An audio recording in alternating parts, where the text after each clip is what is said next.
Hello guys, welcome to Hankins Custom Rifles, Hank's Precision Gun Parts, and another episode of Hank's TV. Today's March the 6th, it's about 6 o'clock in the evening. We've had a long day in the shop, everybody's gone home. I've got all the machines turned off, got the TV on mute back here behind me, and I just wanted to go over a thing or two with y'all tonight and show you something that goes on every now and then. I'll get a call from somebody about primer modules, and I wanted to show you guys this on a video because it happens on occasions, and sometimes I just can't fix it over the phone. You know, you talk to people and you tell them, and you talk to them and you tell them again, and you tell them to push harder or whatever the answer might be, and they say, oh, it ain't going to work, it ain't going to work, I got to send this back. So here at Hank's Precision Gun Parts, we guarantee our parts 100%. If you're not happy with them or if they don't work, you can send them back. If they're defective, I'll give you 100% of your money back, or I can replace the part if it's something that you want me to replace. Either way, I'm happy, you're happy, the customer's happy, everybody gets happy. By the end of the day, we should all sleep at night. So anyway, I make these primer modules, and I make them literally, fellas, I make them by the thousands, and I make them on a CNC machine. The machine is programmed to run the same program over and over and over, and it'll just keep making these parts. Now, every 25th part, the machine stops, and we check one with a go gauge and a no-go gauge. I got a little pin set that I use. And as long as the last 25 that were ran are good, they go in the good pile. We very, very rarely ever have one that goes bad. These things are made out of brass. The boring bar that we use and the tooling that we use lasts forever on brass, so we hardly ever have a problem with these. But what we do is we run 25 and they stay in this pile, and the last one we check with one of these two pins right here. I don't know if you can see those very good, but these are some go pins. Gauge pins is what they're called, and I use them for go gauges and no-go gauges. So if that 25th primer gauge works in it, then we know the 25 in front of that was good, and they go in a bag. All right, and then we run 25 more and we check it again. There's no sense in checking every single part. We'd be there forever if we had to check every one of these. When we're running thousands of these things. So every now and then I get a customer that'll call me or email me and tell me they've got some primer modules and they can't get their primers in. And I tell them right off the bat, well, what are you using? You know, you got to make sure everything's lined up and put a little pressure on it, exert a little bit of force. They don't go in there by themselves. They're press fit. I've actually had guys call me. I ask them up. They'll call me, and then I'll ask them, well, how are you trying to put them in? And one guy told me he was trying to press them in with his fingers. Well, that ain't going to work because these things are a press fit. You couldn't press them in with your fingers and thumb, no matter how hard you pushed on them. I had another guy told me he was trying to press them in between two quarters because he couldn't press on the end of the primer hard enough because it would literally cut your thumb. So he's sitting here on a table, I guess, trying to press them in between two quarters. Now, I don't even know, fellas. Smokeless muzzle loaders are not for everybody, and if you are trying to press primers in with your fingers or two quarters, you apparently have not done any research. You've not read anything about nothing. You know, I don't know. You probably shouldn't buy one of these guns if you don't at least know that much. So, I've got this customer here. He sent me an email. He got these primer modules and he can't get them in, and he's using a K&M hand primer, and he dropped a CCI large rifle primer in there and gave it some pressure to seat. He couldn't get the primer to go in.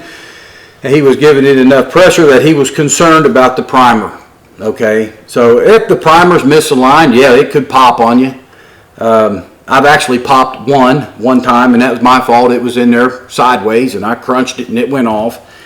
And I know another guy that just did the same thing not too long ago. He popped one, putting it into modules. So when I put these into modules, I always point them away from my face. That's number one thing I do. That's a safety thing.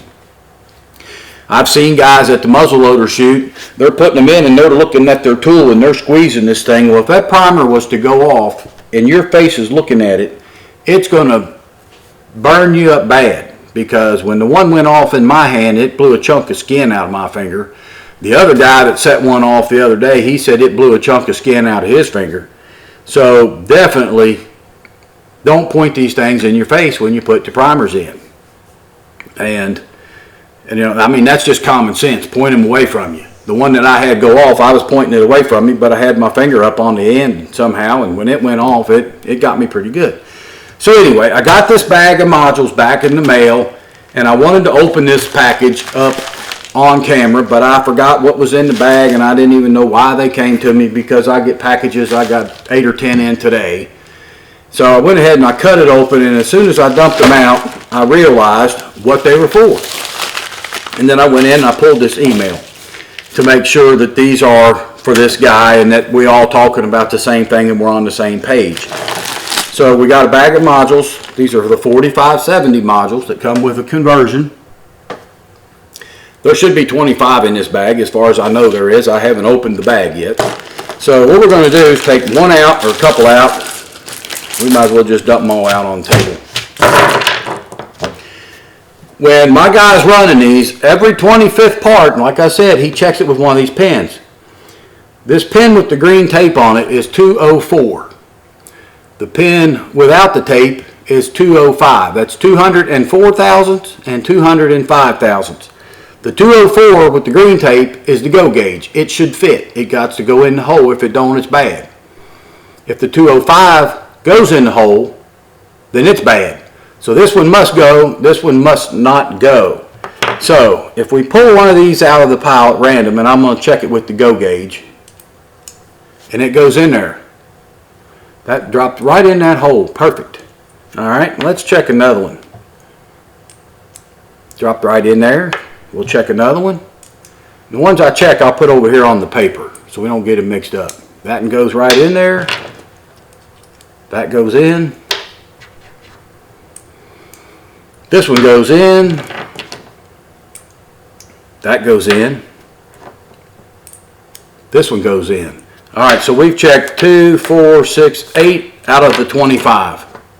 I don't think we need to check them all. I guarantee you 100% that they're all going to pass. Now we're going to check it with this no-go pin. This is a 205, so if it goes in there, then the hole's too big. Alright, so that does not go in there. We're going to pick up 2 this time and check them. And that don't go in there. 2 more. 2 more.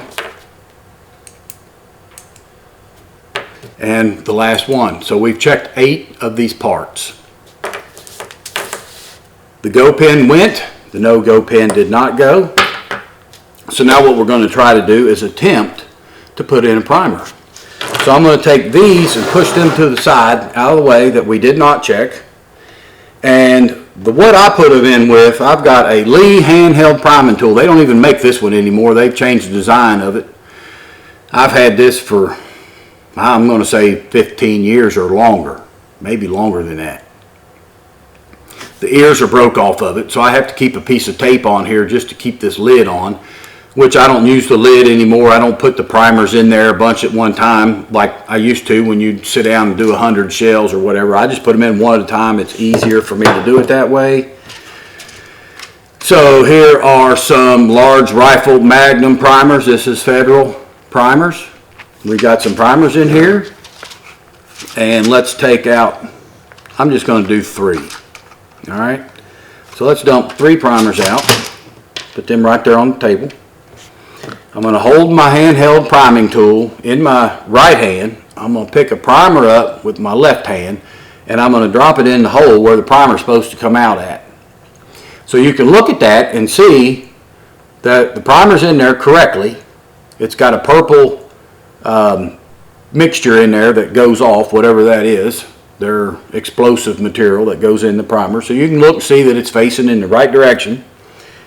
We're going to slide one of these 4570 modules into the shell holder. Now this has got to be a 4570 shell holder or else it won't work. And then we're just going to push up on this lever right here. So we're going to push up, point it away from you, don't look at it, and push it. It went right in there, fellas. there's the primer. It's in the hole. It's flush. You can feel it with your finger. All right, we're going to set that down. We're going to put another one in there. And we're going to push it in.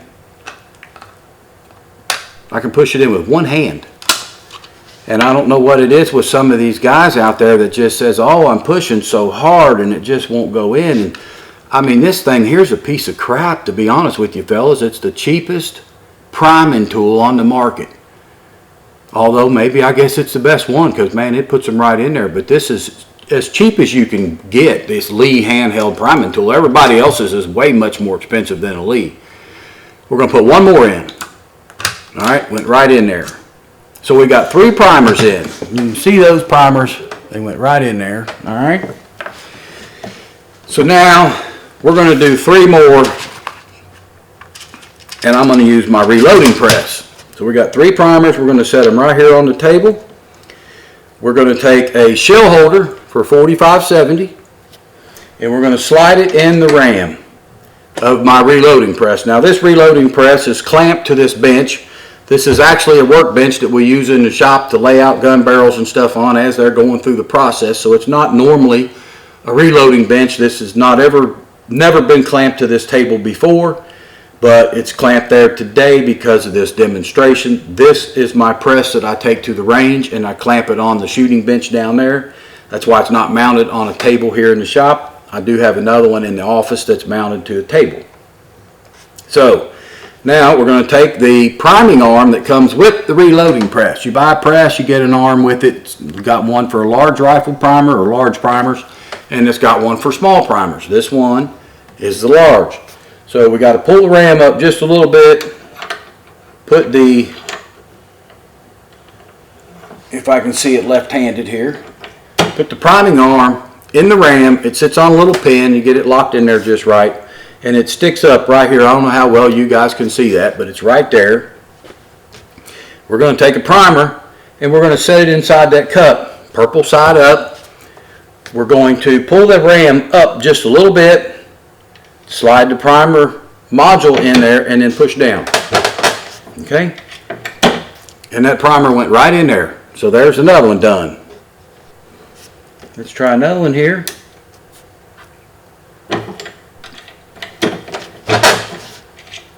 And you can feel it. It's flush there, and we'll try one more.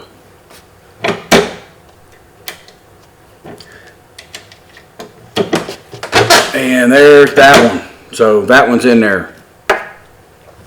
So what I told this customer was he could send these back to me. I'll look at them, make sure they're all within spec, and they are. They're all within spec here. I would put a few primers in, and then I would send them back to him. If they weren't defective, I would make them right. If they were defective, I'll make them right. I would go in there and rerun them through the machine again, but there's nothing wrong with them. We're going to send them out of here. I'm putting these right back in the bag, and they're going out tomorrow back to the customer. So I just wanted to tell you guys this. I'm not trying to make fun of the customer. I'm not trying to make fun of you guys or nothing, but sometimes you just got to make it go. You know, just do it. Just get it done. I don't know what words I really want to use, but this is not precision. It's not rocket science. There's what I want. It's not rocket science. Just put the primer in the pocket and boom, close it up there and you're ready to go. Now, I do know that I make my primer pockets a little smaller than a regular rifle cartridge. These are 204. Most primer pockets on a rifle cartridge is going to come in around 206 to 208. Well, I make them a little small because I want a tighter fit. I want them to last longer. The primer pockets won't bulge out on you. We're putting these things under a lot of pressure and I want them to last. So I make these holes smaller on purpose. It's not a mess up. It's done intentionally. So for you guys that measure a rifle cartridge and say, oh, this thing's different. Well, of course it is different. I know that. I did that for a reason. That way these things will last you 75 shots instead of 10. Okay, so If you want, you could open them up. With the primer pocket tool, you can take one of them little carbide tools and go in there and open them up. But if you do that, I guarantee you they'll start leaking in about 10 shots because you're going to blow your primer pockets out and they will leak. I've had a lot of guys do that. They go in there, they want to clean their primer pockets, and they actually run them trying to clean them. So let's not clean the primer pockets with any kind of a tool. If you want to clean them, just soak them in some kind of sonic solution or something and take them out, dry them off. I've got primer modules that I have been using, honestly, been using, I don't know, since I built Cyclops, which has been 5, 6, 7 years ago. I've never cleaned them. I just pop the primer out and put another one back in and keep going. So it's not rocket science, fellas. It's real easy. Let's just get on down the road and shoot these muzzle loaders. I've made it about as easy for you guys as it can be made. And do a little research and find out answers before you go sending stuff back. And it's a whole lot easier on you and me, because I would much rather spend my time building these rifles right here. I've got 7 laid out on this table that's going through the shop.